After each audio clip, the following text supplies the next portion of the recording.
So a very good morning to everyone. I, Dr. Poonam Joshi, welcome you all once again to our Saturday ACTREC academic program. Our today's speaker is Dr. Ashavari Patil, Madam. Madam is professor in Department of Pathology at Tata Memorial Center, ACTREC, Navi Mumbai. And Madam will be speaking on the topic pathological classification of salivary gland tumors and the clinical utility of Milan system. So with this, I welcome Madam.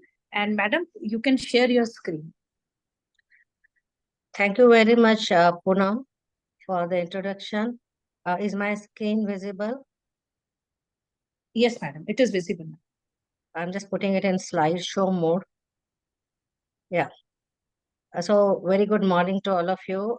This is going to be a pathology lecture, but I promise you not to get bored with the blue and pink slides, too many of them. So we are going to discuss pathological classification of salivary gland tumors and clinical utility of Milan system, which is a classification system on FNSC. This is my disclaimer. As we know, salivary gland tumors are not very common and the global incidence varies. And about 0.3% of all malignancies and 6% of head and neck malignancies, this tumor constitute. Incidence of malignant and benign tumors varies according to the location of the tumor, which is another important fact for the salivary gland tumors. As you know, there are three major salivary glands and many minor salivary glands, which are mucosa associated, which is listed in this slide. So when we pathologists deal with classification or diagnosis of salivary gland tumors, there are many challenges we face because the tumors are not relatively common. They are relatively uncommon. And they include morphologically diverse tumors. The morphological features can be overlapping. There are complex morphological features which can show sometimes hybrid tumors, two tumors coexisting. We can have a benign tumor progressing to malignancy as we see it in carcinoma, pleomorphic adenoma, and then high-grade transformation in low-grade tumors is also noted. So if we look at the location of the tumor, as you know, commonest tumors, they are located in parotid gland. It's almost 70%, while minor salivary gland is the least common. But if you look at benign versus malignant, almost three-fourths of them in parotid are benign, while slightly more than half in submandibular tumors, they are benign, and majority of minor salivary tumors, gland tumors are malignant. So if we look at the classification system again, it's a huge list. It's the WHO describes 15 types of benign and almost 21 types of malignant tumors, which are of just epithelial origin in salivary gland. And we know that treatment is based on the stage of the tumor, location of the tumor, type of the tumor, and the grade of tumor, especially low versus high, because 5-year survival rate is good in low-grade tumors when compared to high-grade tumors. So as a pathologist, where do we play a role in management of salivary gland tumors? First of all, FNAC, which is, and biopsy, which are diagnostic modalities. Sometimes frozen section may be used to assist you in completion of or surgery or give you some direction for surgery. And then last is the resection specimen that we receive, which we further look at the tumor and other prognostic parameters to provide you a combined and comprehensive report with all parameters included. So as a role of FNAC, which is a first-line diagnostic approach, which is for triaging the cases, because non-neoplastic and inflammatory cases will be treated conservatively. All neoplasms are removed surgically. There is a caveat. Malignant neoplasms like lymphoma, they do not need surgery. They require chemotherapy. Again, once we call it as a malignant neoplasm, we have to decide whether it is a low grade versus high grade, because in low grades, the adequate margins should be enough for surgical resection, but for high grade, you may want to go, you want to take out some extra margins, some regional node dissection, and later on, after the completion of surgery, patient may need chemotherapy or radiotherapy.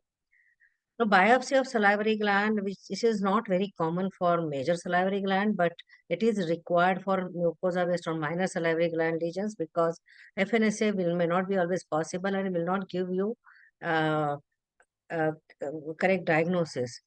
Again, when we are on a major salivary gland, if we are suspecting lymphoma, biopsy is essential because further classification of lymphoma can be made only in biopsy.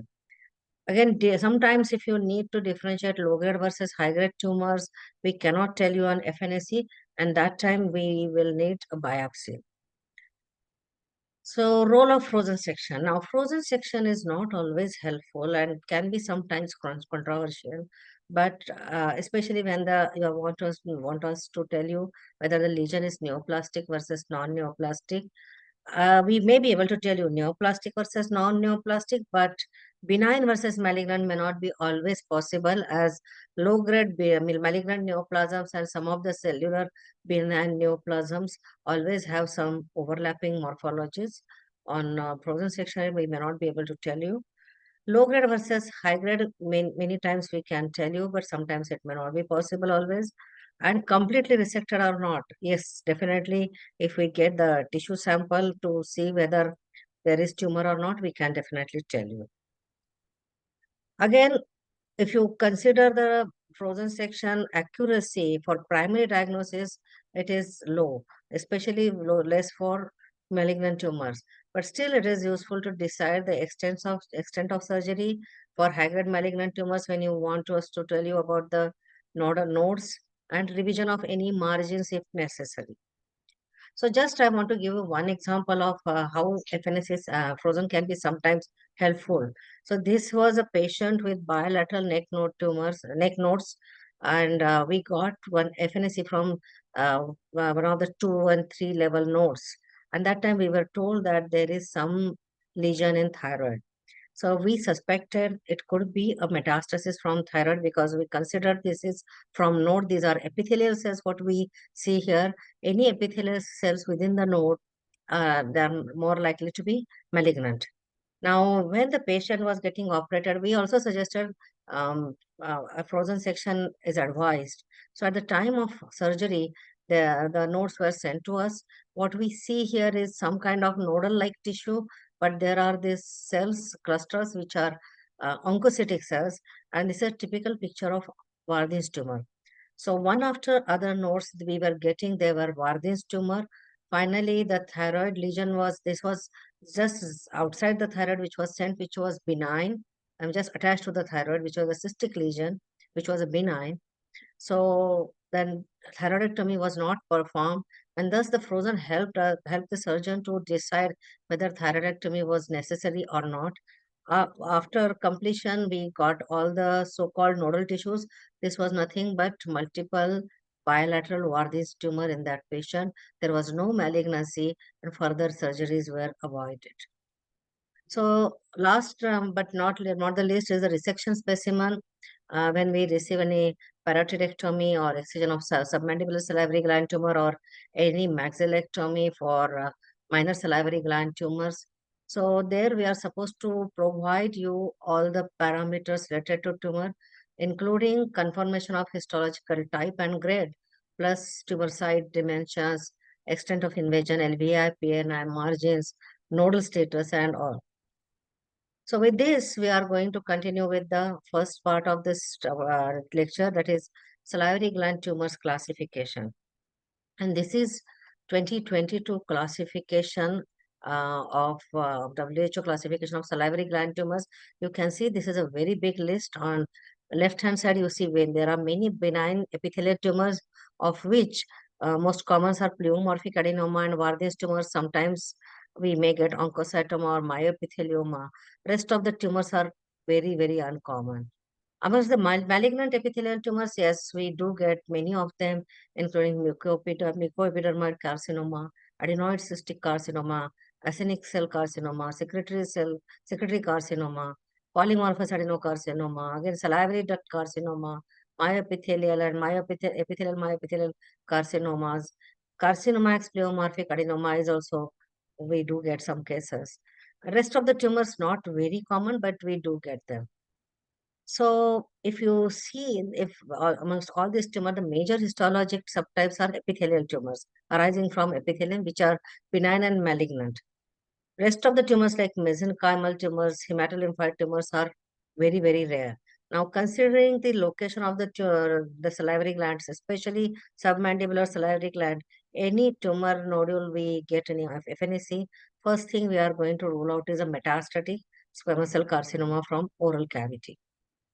Now, is it important to identify the histological types of salivary gland tumors when we look at all these more than 20, 30 types?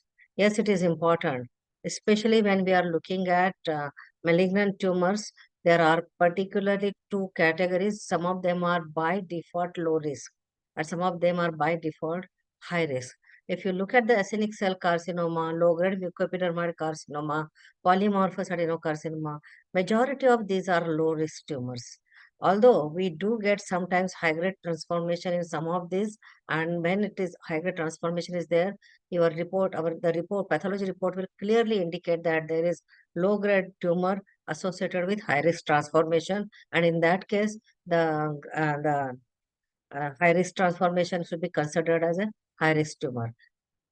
Adenoid cystic carcinomas, especially grade 3 ones, like having more solid pattern, high-grade mucoepidermal carcinomas, these are high risk tumors. Salivary duct carcinoma by default is high-risk tumors, and so are many other carcinomas. Again, carcinoma X pleomorphic adenoma, which is invasive type, usually they are high-risk tumors. So let's look at some of our epithelial salivary gland tumors. So what I want to point out that there are so many overlapping features which make our, as a pathologist, makes our life difficult, and would just like to let you know that why it is so difficult sometimes to diagnose salivary gland tumors, especially on a small biopsy, and even on FNAC, we may not be able to give you exact type of histologic type of tumor. So before that, we need to understand histogenesis of epithelial tumors in the salivary gland. We need to know histology of the salivary gland, which is composed of multiple acini that are connected by ducts, and both acini and ducts are bilayered structures. There is inner layer called as luminal cells, outer layer called as abluminal cells. So this is one diagram which shows there is one acinus and it is connected by ducts to other part of other acini and rest of the salivary gland tissue. And again, this duct is of different types. It is intercalated duct, striated duct, and excretory duct. Why it is important? Because all these different cell types, they give rise to different type of tumors. And what are the cell types we see? Mainly it is the luminal cells, which are lining the acini and ducts, and abluminal cells, which are myoepithelial cells and basal cells outside the acini. As you see here, if outside the acinas, there are myoepithelial cells, inside are luminal cells. Again, the cells in the intercalated duct, striated duct, and excretory duct, they have somewhat different morphology. And this is seen in the tumors because the different parts of salivary gland unit gives rise to different types of tumors. Like actinic cell carcinoma, for example, will arise from acini. Pleomorphic adenoma and adenoid cystic carcinoma, they will arise from the intercalated ducts. The striated ducts usually give rise to oncocytic tumors, while mucoepidermal carcinoma arises from the larger excretory ducts. So further, with this kind of multiple tumors, our life is made difficult because of different types of metaplasia. We know there are different types of cells, different types of origin, different origins for the tumors, but these cells, again, they can show different type of metaplasia, which can be squamous, clear cell, mucinous, and sebaceous. Again, the morphological pattern can be overlapping. All of these give rise to overlapping features in salivary gland tumors. Now, when we approach to the diagnosis of these tumors, morphology on HE stain is our regular stain, which is the most important part of the diagnostic modality. And then many of these tumors, if they are not clear cut, we may have to use ancillary studies, which include both ISC and molecular studies. We don't have in data memory center at present. We don't have that molecular studies available for salivary gland tumor diagnosis, but majority of the ISS that we have are sufficient for diagnosis of salivary gland tumors. Again, HE-stain is the diagnostic in majority of cases, and based on the HE-stain, we'll decide what immunohistochemistry panel we should be using. And this panel, even ISC and molecular genetics tests, can be used for, first of all, to support the diagnosis, sometimes to give the prognostic idea about whether it's going to be low risk or high risk, especially when we are using marker like Ki-67. Therapeutic stratification or to identify potential targets is not very common, but yes, in salivary duct carcinomas, sometimes we do get requests for HER2/neu ISC, and we usually do HER2/neu ISC. We may have to do FISH in certain cases. Now, when we look at the H&E section, how do we decide diagnosis of the tumor? This is, I'm talking about excised tumor. First of all, we look at the tumor borders, how whether it is infiltrating versus circumscribed, and then the cellular composition, which includes how many cell types are there, one cell population versus two cell population, what are the architectural patterns, what is the morphology of the cells, and then stroma is also important for salivary gland tumors because certain tumors show distinctive stroma. If I look at the border of invasion, we can see that there are certain benign tumors, most of them are non-infiltrative, which can be of multiple types, but amongst malignant tumors, usually there are low-grade and high-grade tumors. They are infiltrative, but sometimes some malignant tumors may not show any infiltration. They can be well circumscribed. So circumscription or encapsulated tumor, they lack invasion, and but pleomorphic adenoma, which is a benign tumor, may be nodular, may show nodules outside the tumor. In case of carcinoma, pleomorphic adenoma, although all invasive tumors, majority of them are infiltrative or expansile lobules, they show on the Cushing borders. Carcinoma, pleomorphic adenoma sometimes can be circumscribed. And this is one example to show you under microscopy. On the left-hand lower corner, we have normal salivary gland, and there is very nicely circumscribed tumor, which is pleomorphic adenoma. Now, coming to the next one, cellular composition, one cell type, two cell type. I have already told you there are luminous cells and abluminal cells. And there are certain tumors that are only one cell type. For example, acinic cell carcinoma, polymorphous adenocarcinoma, salivary duct carcinoma, even myoepithelial tumors. But rest of the tumors like pleomorphic adenoma, adenoid cystic carcinoma, these are two cell populations. Again, mucoepidermoid carcinoma, it shows two cell population, glandular and squamous elements. So this is one example of pleomorphic adenoma at higher magnification.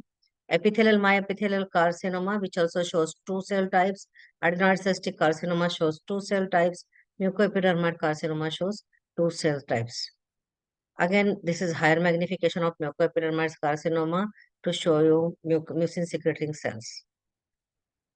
Again, morphology of cells amongst the cellular composition is important, whether these are squamous cells, whether these are oncocytic cells, spindle cells, clear cells, and so on. Based on that, there are different types of tumors showing different morphology.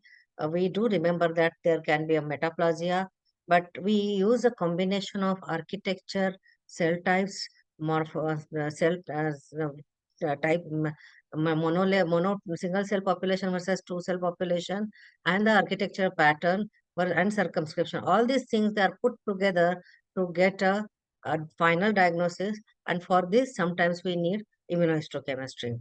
So these are certain cell types which we are very well seen in this picture: squamous cells, oncocytic cells which are very pink, basaloid cells which are like bluish appearing cells, spindle cells, and clear cells, they have clear cytoplasm. Glandular cells can have any kind of morphology in sheaths and glands. Architectural growth pattern, why it is important? Because again, there are multiple architectural growth patterns in salivary gland tumors, which we describe them as cribriform, tubular, microcystic, papillary, solid sheets, and so on. And here, cribriform pattern is seen in adenoid cystic carcinoma. Again, tubular pattern can be seen in adenoid cystic carcinoma. This is a microcystic pattern which can be seen in pleomorphic, in polymorphous adenocarcinoma. Papillary pattern again in adenocarcinoma can be seen. Fascicular or spin pattern most of the time seen in spindle cell tumors. Solid sheets. The tumor cells are arranged in solid sheets. These are usually high-grade tumors and so on. Lastly, the stroma. Why it is important? Because it can be, stroma can show mucin, which is usually seen in mucoepidermal carcinoma and mucinous adenocarcinoma, while there is many times chondromyxoid stroma, which is seen in salivary gland tumors like pleomorphic adenoma and adenoid cystic carcinoma. So this kind of stroma here, you see a mucoepidermal carcinoma with lot of mucin in the cystic areas. We have this chondromyxoid and fibrous stroma of the pleomorphic adenoma. So enough of all these histological characteristics of tumor. By now, you know that there are diverse, so the spectrum of salivary gland tumor is diverse with many morphologies, many cell types. Now, whenever we get any tumor for diagnosis on histology, once we decide a differential, many times we can come to exact diagnosis like mucoepidermal carcinoma, adenoid cystic carcinoma, and so on. Some of the tumors like salivary duct carcinoma, we may need further immunohistochemistry just to confirm that this is a salivary duct carcinoma, and also some specific markers like HER2/neu, which gives you some target for treatment if at all needed. So immunohistochemistry, many times we are using for diagnosis of salivary gland tumors. One is to identify the cell type, again to support the diagnosis, and sometimes potential therapeutic agent, target. And there are various immunohistochemistry markers. I am not going to confuse you with all these markers, but we have certain sets of markers for luminal cells, certain sets of marker abluminal cells, and we use a combination of ISC markers, an ISC panel to look at the type of this tumor cells and come to the diagnosis. Many times we also use Ki67, which is a proliferation marker to make sure that sometimes it's a low grade versus high grade tumor, especially in a biopsy, it can be sometimes difficult. So that can be utilized. There are certain supporting markers for various types of tumors. Again, these markers, majority of them we do have. Certain tumor markers we do not have, but majority of markers at present, what we have in ACTREC and Tata Memorial Hospital, they are sufficient to give you a diagnosis of exact diagnosis of salivary gland tumors. Ki67, as I told you, it is useful for, sometimes useful to give you a proliferation index, which can be higher in certain tumors, especially high-grade transformation of tumors. Sometimes we use HER2/neu, and in mucoepidermal carcinoma, certain markers can be used. So just want to show you one case before I continue with my next part of the topic. This was a 35-year-old female. She had a painless swelling on the left side of neck for almost a year, but it was increasing in size in last 3 months. When we on salivary on FNSC, we said it's a malignant tumor and resection was performed. And as you see here, this is a low power view of this tumor, which is quite a blue tumor. If you look at the higher magnification in certain areas, we have this cribriforming and tubular pattern with basaloid cells, which is which was diagnostic of adenoid cystic carcinoma. While there were other areas where we saw this tumor cells in solid sheets. At higher magnification, we also saw there were areas of necrosis and many mitosis. Now, when we see these kind of areas, solid sheets, necrosis, mitosis in adenoid cystic carcinoma or any other low-grade salivary gland carcinoma, this is an indication that there is high-grade transformation in that salivary gland carcinoma, and presence of high-grade transformation automatically puts that tumor into high-risk category. We use some immunohistochemistry just to show you how it can be useful. CK7 is an epithelial marker. Left-hand side is the adenoid cystic component, which shows patchy positivity. Right-hand side is high-grade component, which is diffusely positive. P63 is a marker for myepithelial cell, which was present in adenoid cystic component, which is on the left-hand side, while right-hand side, there was no myepithelial component. Most striking was Ki67, which is a proliferation marker. You can see left-hand side, the adenoid cystic component showed low Ki16 proliferation index. All these brown dot indicate the proliferating cells, while on the right-hand side, you can see there are many brown dots indicating that the proliferation index is very high on this in this component of the tumor. This is the adenoid cystic carcinoma with high-grade transformation. So this was just to give you an example how ISC and other ancillary studies can be used for accurate diagnosis of salivary gland tumors. Now, high-grade transformation, we need to understand is something which was previously called as dedifferentiation. Not very common, but can be seen in adenoid cystic carcinoma, acinic cell carcinoma, secretory carcinomas, and so on. And it is associated with higher rate of recurrence, frequent nodal metastasis, and poor prognosis. That's why in your pathology report, if you get high-grade transformation, which is very important for you to decide the further course of treatment. Genetic alteration in salivary gland, I'm just going to touch on this topic because it itself is a topic of one separate lecture. And you can see here, this is a very big list. Each and every salivary gland tumors almost has some or other important and novel genetic markers which can be studied in the multiple pathology lab. They are mainly useful for diagnosis. At this point, we do not have them, but since we have enough of immunohistochemical markers, we are not using them. Of course, if we have these genetic markers, it will be also easier for us for diagnosis of some gray zone tumors on smaller biopsies when we are facing problem to categorize those tumors. Another list which is showing genetic markers in multiple and salivary gland tumors, you can see that it is just uh, difficult for us also to memorize all of them. So once we know the types of tumors of salivary gland, how should we go ahead? What is the diagnostic modality? And as I said, if FNAC is the diagnostic modality, how it is useful for you to triage the patient. Now, the FNAC has been there for diagnosis of salivary gland tumors, but recently some categories have been introduced to facilitate the further management in these cases once you get the FNAC diagnosis. And this is called as Milan System of Reporting Salivary Gland Cytology or MSR-SGC. So FNAC, we know it is an accepted method of preoperative evaluation of major salivary gland tumors. Again, for minor salivary gland tumors, we prefer biopsy. It is sensitive, cost-effective diagnostic tool. It is cheaper and you get a quick report. The major salivary gland lesions are easily accessible.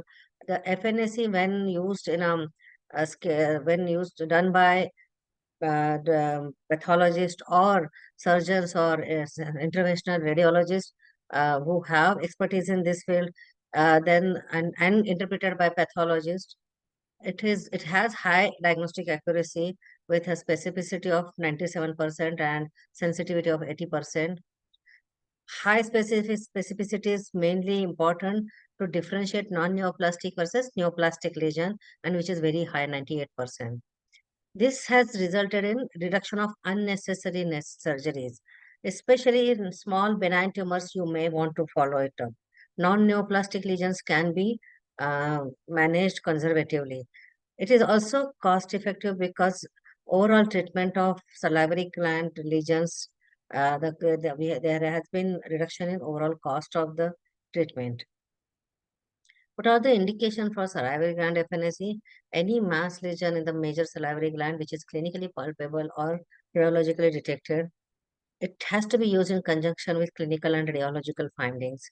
FNAC for non-palpable and not radiologically detectable salivary gland lesion should not be performed. It should be discouraged because usually yield is not diagnostic. On-site adequacy evaluation is helpful, and majority of you, when those who are working in ACTREC and TMH, you know that usually we have one as a technician, some and many times a resident over there in with interventional radiologist who, and they prepare the smear, immediately check if the cellularity is adequate or not, which helps the radiologist to do another pass to make sure that we are getting adequate material. Now, interpretation-wise, why it is important?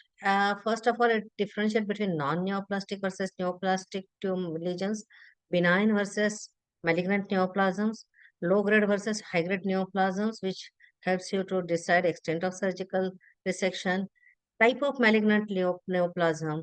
Many times we may not be able to give you exact type, but sometimes pleomorphic adenoma, adenoid cystic carcinoma can be diagnosed on FNAC alone, and especially diagnosis of lymphoma is essential. We need to rule out lymphoma because surgery is not required. Patient will go for chemotherapy. Again, primary versus metastatic neoplasm, we know that salivary, submandibular salivary gland with 1V nodes adjacent to them, chances of being metastatic tumors are high. So is for sometimes intraparotid lymph nodes. So primary versus metastatic neoplasm, again, it's another a category where we would help you to decide and to give you further direction for the treatment. So challenges, if we really look at the biopsy and frozen section, the sensitivity can be sometimes low. Specifying subtype of neoplasm, again, the accuracy is low. Although, as I said, we can tell you low risk versus high risk. And there is significant heterogeneity is noted in the diagnosis of malignant lesion. Why? Because again, the salivary gland tumors are not very common. Not everybody has this expertise to get adequate tissue on FNAC and also give adequate, accurate diagnosis on microscopy. So it entirely depends on which center you are working with. Relatively higher volume of salivary gland tumors with pathologists, radiologists, and surgeon used to having good amount of cellularity in the smears, and pathologists exposed to looking at this majority of the salivary gland tumors, the accuracy can be high. But in solo centers or small centers, it may be difficult because of less exposure to this kind of tumors. Now, there has been seen that when we have something called interlaboratory uh, programs for just to check the heterogeneity of the diagnosis and conferred by different pathologists. And College of American Pathologists, they have found that the sensitivity is low and specificity while differentiating between benign and malignant tumors when we consider all centers together. Higher incidence of false positive and false negative can be seen in certain centers, especially when they have a low volume of salivary gland tumors. In spite of this, we try our best to give you diagnosis, and still, as said, there are various challenges while reporting salivary gland FNSC. And what we had before, which was confusing the clinicians and surgeons, that there were many descriptive reports going on. Diversity in the diagnostic categories. Somebody will say suspicious, somebody will say it is cellular smear, somebody will say atypical cell, we cannot categorize further. And sometimes they use surgical pathology terminologies. Overall, the scenario was kind of confusing, chaotic, where it was difficult in some cases, it was difficult for clinician to decide further course of management. So it was necessary to have a uniform nomenclature system to improve communication between pathologists and clinicians, and also important for sharing the data across institution. Again, to categorize the risk of malignancy, unless we have some sort of categories device for those salivary, any histopathological or FNAC reports, if we don't have certain categories, we cannot decide the risk of malignancy. And also when we want to assess cytologic and histologic correlation, this category is very useful. So what happened is, um, This was another, if we look at the ASCO guidelines for management of salivary gland malignancy, before coming to Milan system, let's look at what are the ASCO guidelines. If we see, uh, providers show the recommendation 1.5 says providers should perform a tissue biopsy, which can be either FNA or core needle biopsy, to support the distinction of salivary gland cancers from non-malignant lesion, which is true, which we are doing it, and the evidence quality is high. And then their providers may perform CNB if FNAB is adequate. So if we cannot give you adequate information on FNAC, core-needle biopsy can be performed in this kind of tumors. Although the evidence for this is low, pathologists should report risk of malignancy using risk stratification scheme. So this is again intermediate quality. We are not reporting the risk of malignancy, but yes, we are definitely giving you the categories, and there is definite risk of malignancy described for different categories in salivary gland tumor FNAC. Pathologists may perform ancillary testings or like immunohistochemistry on FNAC or core needle biopsy. Again, the evidence quality is low. So at this point, what we are doing, FNAC, we rarely perform immunohistochemistry because it is difficult to standardize it on cytology. But yes, on core needle biopsy and on histopathology, we many times use immunohistochemistry for strengthening our diagnosis. So what with all these features, then you can see that there are certain pathologists, they came together and they devised, and again in consultation with surgeons, radiologists, and other clinicians, a system was devised to categorize different uh, categorize the diagnosis in salivary gland FNSC.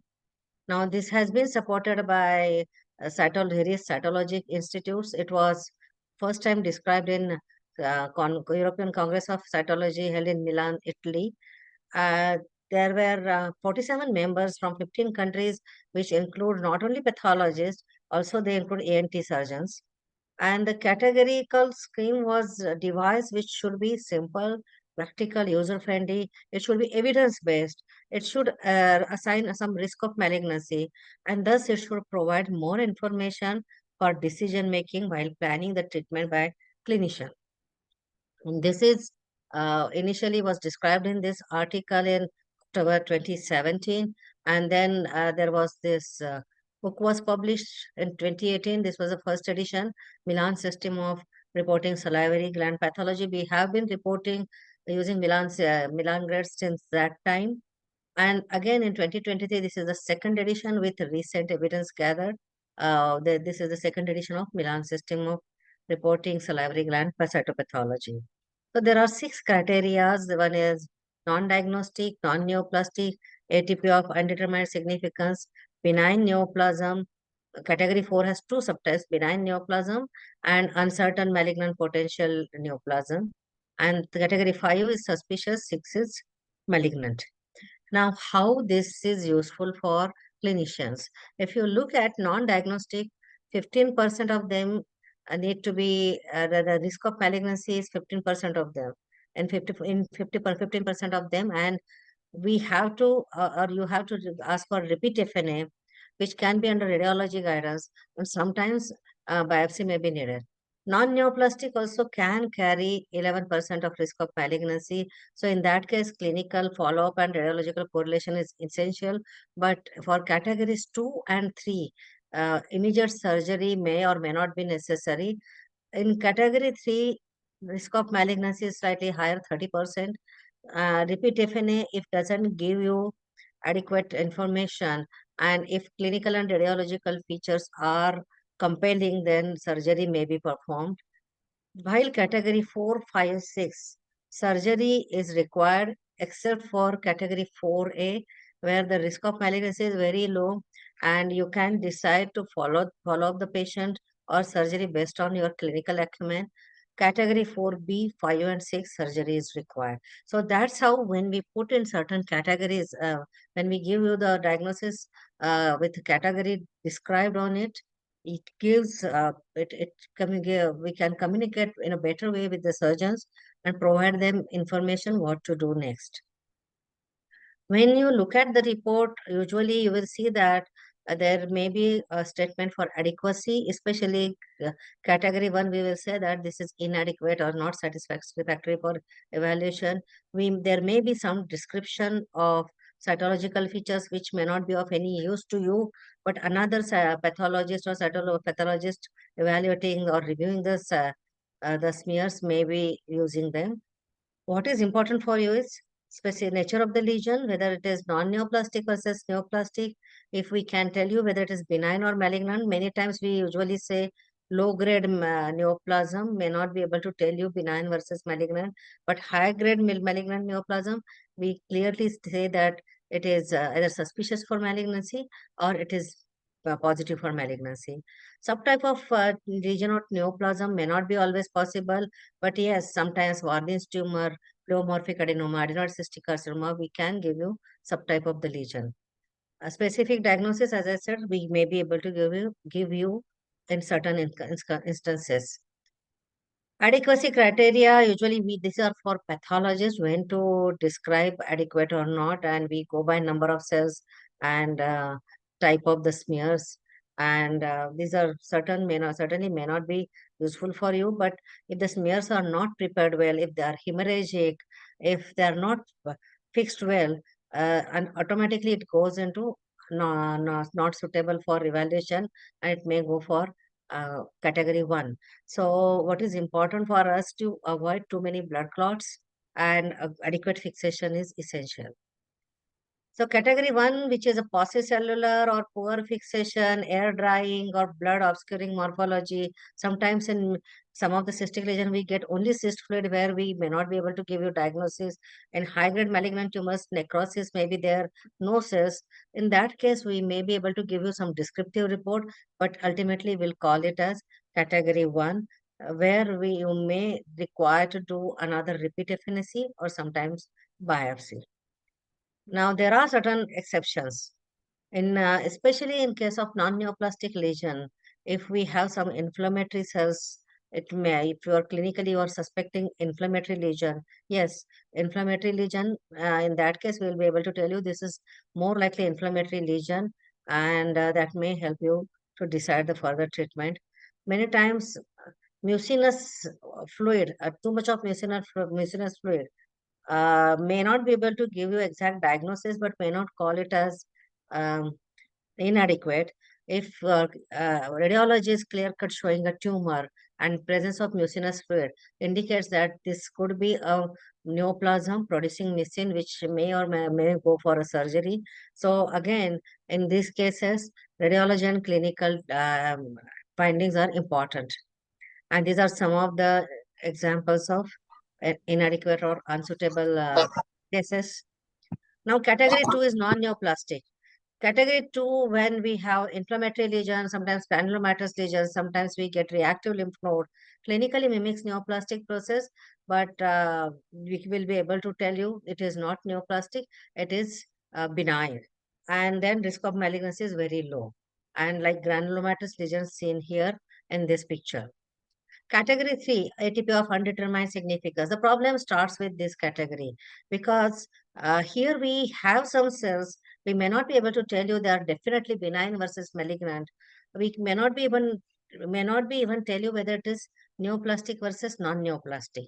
So in that case, you may have to go for further or repeat FNA or use radiology and clinical examination to decide what to do next.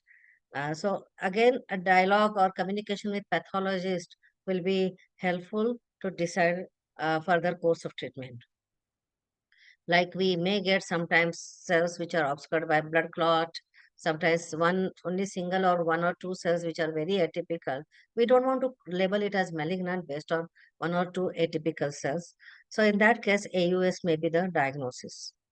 And these are some of our examples. Very paucicellular smear, cellularity is very low, and then diagnosis of malignancy cannot be rendered in these cases.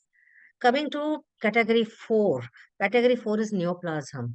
Category 4 is classical benign neoplasm, like we may get pleomorphic adenoma, Warthin's tumors, sometimes benign mesenchymal tumors like schwannoma. And when we give this diagnosis, it is easier for you to decide what is the further course of treatment. Here is on top side, it is an example of pleomorphic adenoma from one of our cases.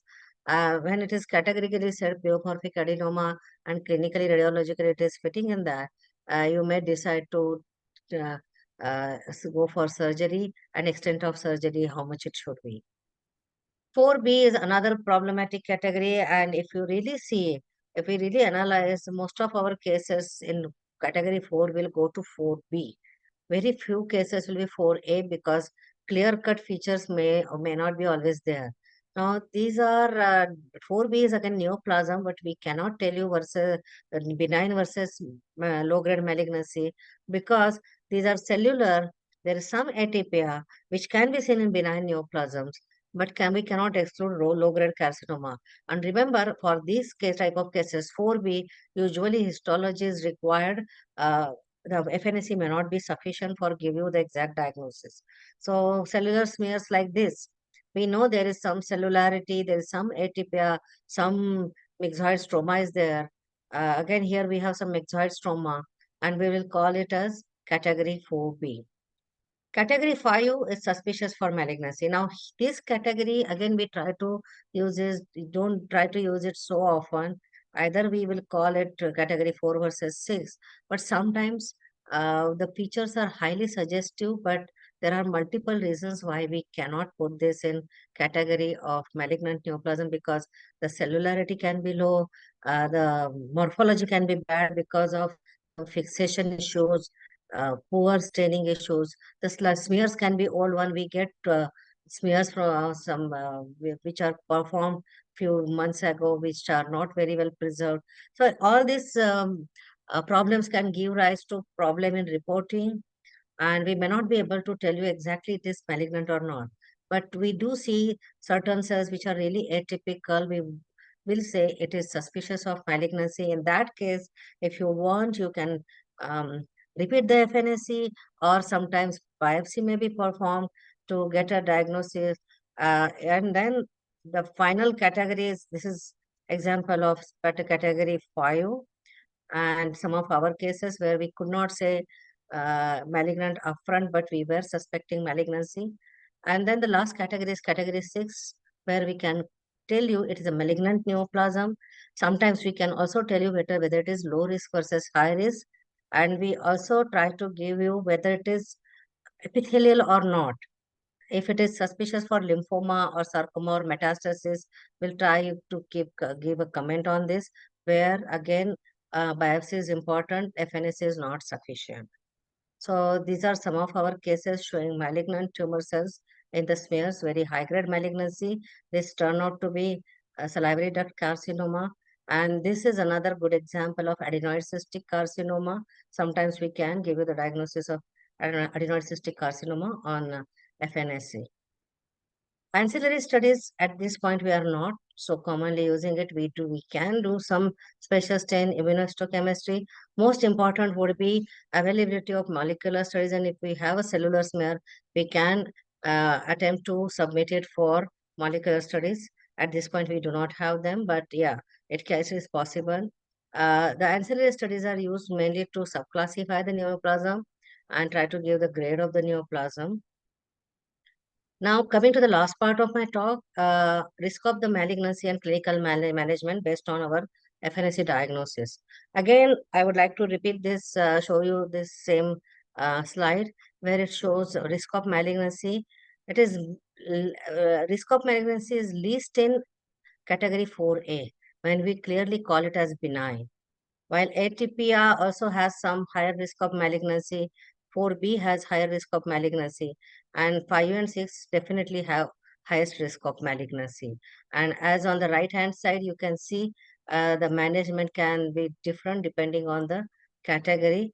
Obviously, for any risk, correlate, we have to correlate with clinical and radiological findings. Any discrepancy with clinical and radiological findings and discrepant FNA results, it's your job to contact the pathologist and tell that the the FNSC is clear, diagnosis is clearly not matching what we see clinically or radiologically, so that a repeat FNSC or biopsy can be performed, which will give you further which can further guide you for treatment.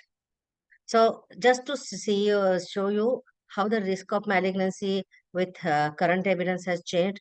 2018, if you see, in 2018 Milan system, the risk of malignancy provided was slightly different.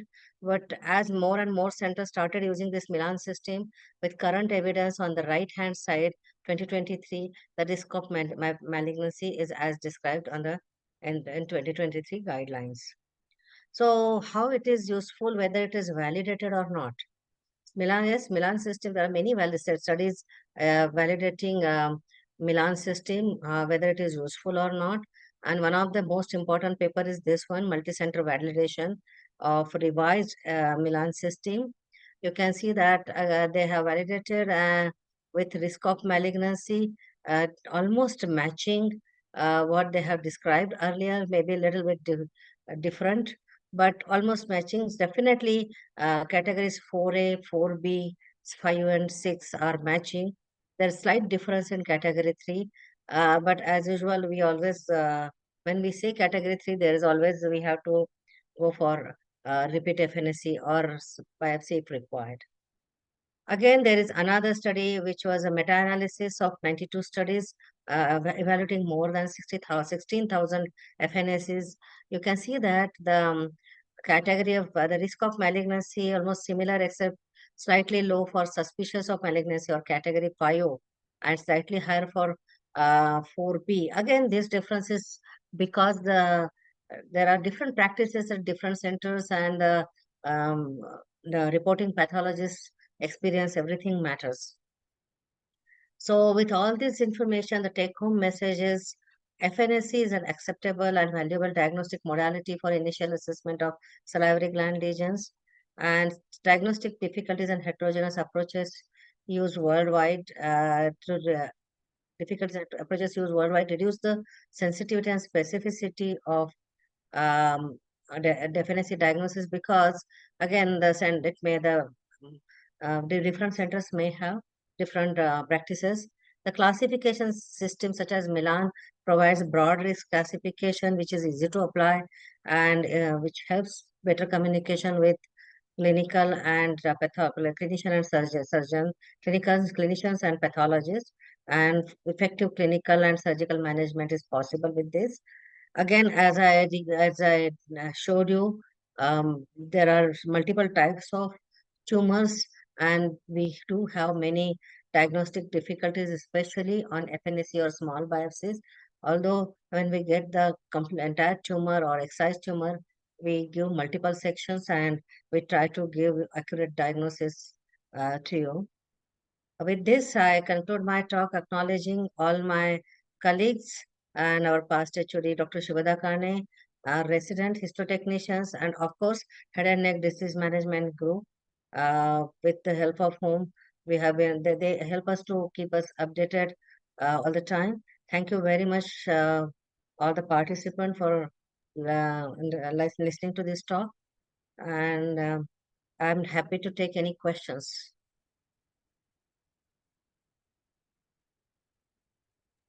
Madam, thank you so much for such a comprehensive lecture. We know, ma'am, it is relatively a very not a very appealing lecture for us surgeons, but you really made it very understanding and appealing to us as well. Ma'am, so I think there is one question on the chat box that in case of thyroid Bethesda system is almost established, salivary gland Milan system yet not most popular or well accepted. Ma'am, your inputs on the thought. One of the Yeah, I'm glad you asked that question. We are also facing the same problem. Actually, it took us some time for accept Milan system as well. Now you have to see that if you look at the thyroid tumors classification as compared to salivary gland tumors, it is less complicated. There are certain categories only. Again, for all those categories, except for follicular neoplasm, most of the categories we have diagnostic features on cytology as well.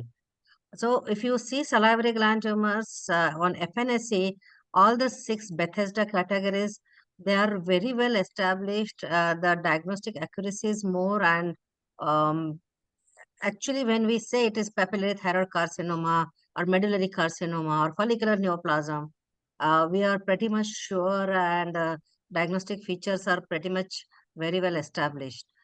On the other hand, we have seen today the classification of salivary gland tumors. It is so vast. There are many types of cells. That is mainly dependent on histology, not on only on cytological features. In thyroid, cytological features are very important. Majority of tumors, they guide you for classification, but that's not true for salivary gland tumors. Histological pattern, histological arrangement, and the different types of cells, everything is important for salivary gland tumor diagnosis. And that's the reason it is not very popular, although right now that we have been using it for last many years, we find it very easy to categorize when we look at salivary gland FNAC. If you look at um, the frequency of our diagnosis, majority of them fall in category 4, 5, or 6. Because again, for salivary gland, whenever there is a tumor, then only it is aspirated. Usually, it's not like thyroid. The benign nodules are pretty common in thyroid, and they also need to be aspirated. On the other hand, for salivary gland tumors, especially major मेरे को salivary gland weight tumors. Weight बढ़ा है वैसे. Hello, am I audible? Sorry madam, sorry for that. Okay, for salivary gland tumors, these are the major salivary gland tumors. As I told you, they can be benign or malignant, but the relatively the frequency is less, and the majority of our FNSC categories, they belong to category 4 to category 6, sometimes category 1, very rarely category 2. Non-neoplastic, hardly we get any FNSC because probably the clinical and radiological findings are sufficient for diagnosis. AUS, once in a while we do get them. I hope that is clear to you. If any other question, I can Ma'am, take it. yeah, ma'am. So in the similar vein, so like we have Bethesda system, which is almost very well validated now. So in Mhm. Bethesda, like we have the most difficult category is Bethesda 3, which is the AUS, which we are already talking about. So there we sort of follow ma'am, not a protocol, but we usually do what we do. We send the patient to you, okay, so that a senior pathologist can see that, and then sometimes we do a repeat, we do a FNAB, or we use a molecular analysis. So can we follow something like this for the, especially for the SUMP, which is ma'am, which is almost similar to I think AUS or the other categories. So what is your take on that, madam? So again, we have to decide, like in thyroid, it is the category 3 and 4 where we may need molecular analysis. Now, in thyroid, there are only certain molecular alterations, and now good panels are available on limited sample where you can analyze all those panel with using those panels with molecular studies. Now, that's not the case in case of salivary gland tumors. One thing is that there are many types of tumors, and I showed you the list of molecular alterations. It's huge. So only few of them are diagnostic. Again, that when we get the cytology specimen, usually it is the category 4 which is a problem, not AUS. AUS we rarely call it when the cellularity is less, and when the cellularity is less, it is not useful for molecular studies. Now, category 4B can be subjected for molecular studies, but again, it is very difficult which molecular study we should be using. So unless and until we have one comprehensive panel available, we Right. cannot subject to these cell smears for molecular studies. Again, if we get the histological material, definitely looking at the architecture, we can narrow down the differential diagnosis, and only few molecular studies can be done. Right, madam. Right.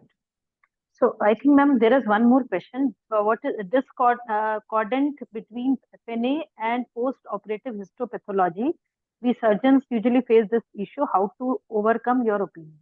So ma'am, the question is sometimes there is this difference between the FNA and the final HCR. So how should we overcome? That's a difficult question. Honestly, as I told you, Mm. the sensitivity, specificity is not, uh, it is high, but not up to the mark, and it depends who is interpreting that. So best thing is before a surgical decision, first thing is because you have clinical findings, radiological findings, and now FNS report with you. First thing is you have to decide whether it is all matching or not. Any kind of Ma'am, discrepancy pre-surgery, uh, just bring it to our notice. Now, after yes, ma'am. surgery, it is still possible because again, FNSE is it depends on the sampling, right? As I told Yes, you, the diagnosis can be difficult. While taking FNSE, a certain area may be sampled, which may be only stroma area or only certain low-grade areas. And high-grade areas, unless and until we get the entire tumor and submit many sections, we may not be able to tell you.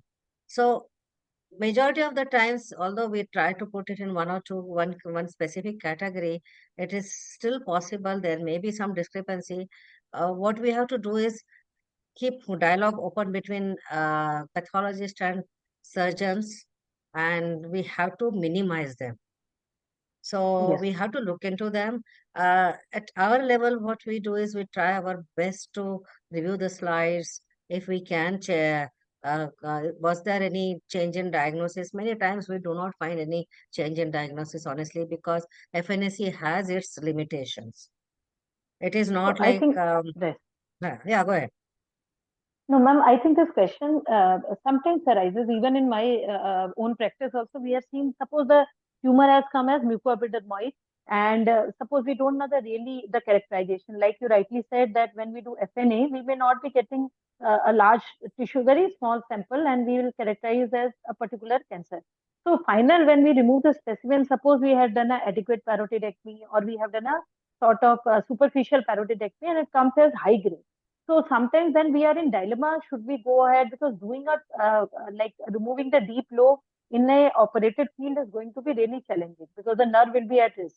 So because for high grade tumors, usually the dictum is that we need to do a total conservative parotidectomy. So then this dilemma arises. I think that is the point the surgeons are making. I understand your dilemma, but sometimes like this is just the sampling error. And Right, high ma'am. grade areas before, like when we are attempting the FNAC, nobody knows which portion of the tumor will be high grade versus low grade, right? So if Right, we ma'am. don't sample those areas, unfortunately, we may not be able to give you diagnosis of high grade malignancy, which is a pitfall in this diagnostic modality. So I see here there is a question: is core needle biopsy superior? Now, core Right, needle ma'am. biopsy, in some cases, it can be useful. Some of the studies have said that they are slightly superior, but the sampling error is always a problem with core needle biopsy also. With a tumor showing tumor heterogeneity is known in almost all solid organs tumors, right? So with the Right, tumor ma'am. heterogeneity, which is very common in salivary gland tumors, core needle biopsy may or may not be useful. If we cannot provide you diagnosis on FNAC, sometimes that can happen. Then core needle biopsy can be attempted. Otherwise, FNAC should be give you adequate information. But unfortunately, there are some pitfalls, there are some limitations, and which we have to. It would be better that patients are counseled upfront before surgery that there is a pitfall, and I know it may be difficult for you from pathologist point of view. It will be easy for us to sit on our desk and tell you to do this and do that, but I think that's the only way that counseling of the patient would be good. That may help you to minimize further problems. Although resurgery is a problem, I understand, but yes, maybe if we have certain good radiological technique where we can identify aggressive areas and specifically aspirate from those areas, yeah, maybe. At this point, we have to stick to whatever we have available in our hand. I think, ma'am, like you rightly said, we need to focus upon our radiological findings as well. So, do we really, we can speak to the radiologist So the difference, if there is, they can see some between the high grade and low grade tumors, but that we have to see what will be their limitations also. So So if the radiologist finds some necrotic areas, infiltrative areas, I don't know. I think radiologist would be better, would be good to answer this question. But maybe right. we can work on this, and we have to find out which area to be sampled in a particular tumor. Yes, ma'am. I think we can discuss also, like, how can we go ahead with this? Yes, ma'am. So with this, ma'am, we can conclude today's lecture. I thank you once again. You took out time from your very busy schedule. We know, how much we bother you, madam, with so many reports and then re-reviews. And thank you so much, madam, for this great. Thank you very much, Poonam and entire surgical team in ACTRAC TMH. We are really blessed to have you with us, who can understand our problems and have good communication with all of you. Thank you very much. Thank you, madam. Okay. Have a good weekend. Same to you, ma'am.